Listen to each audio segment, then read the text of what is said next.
Praise the Lord, our daily bread. Sirach, chapter 23, verse 8. Sinners are overtaken through their lips. By them, the reviler and the arrogant are tripped up. O Almighty God, thank you for giving this wonderful verse. May your presence showers on us. O Lord, sinners are caught by their words and deeds.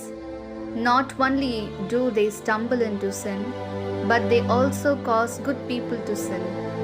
So, Lord, bless us to stay away from evildoers, not be addicted to sin, and live a good life, knowing that all our needs will be rewarded. We ask this in the name of Jesus Christ. Amen. அன்றாட உணவு. சீராக் அதிகாரம் 23 இறை வார்த்தை 8. பாவிகள் தங்கள் நாவினாலேயே அகப்பட்டு கொள்வார்கள். வசை கூறுவோரும் செருக்கு கொண்டோரும் அதனால் இடறி விழுகின்றனர்.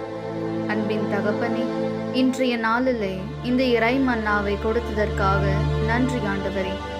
இறைவா, பாவிகள் தங்கள் சொல்லாலும் செயல்களினாலும் அகப்பட்டு கொள்கின்றனர். அவர்கள் பாவத்தில் இடறி விழுவது மட்டுமன்றி நல்லோரையும் பாவத்தில் ஆளாக்குகின்றார்கள்.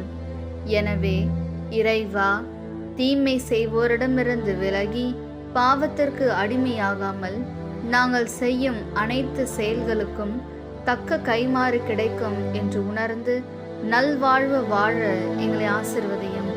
ஆமென். അന്നുള്ള ഭോജനം. പ്രഭാഷകൻ 23 അധ്യായം 8 വാക്യം.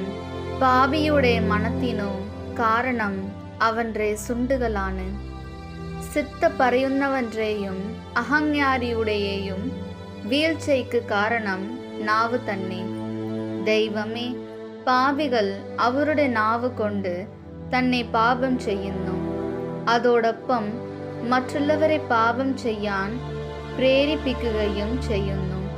അതിനാൽ ഞങ്ങൾ തിന്മ പ്രവർത്തിക്കുന്നവരിൽ നിന്ന് മാറി നിൽക്കുവാനും പാപത്തിനോ അടിമയാകാതെ ഞങ്ങൾ ചെയ്യുന്ന ഓരോ പ്രവൃത്തിക്കും ഏറ്റ രീതിയിൽ പ്രതിഫലം കിട്ടും എന്ന വിശ്വാസത്തോടെ ജീവിക്കുവാൻ ഞങ്ങളെ അനുഗ്രഹിക്കണമേ.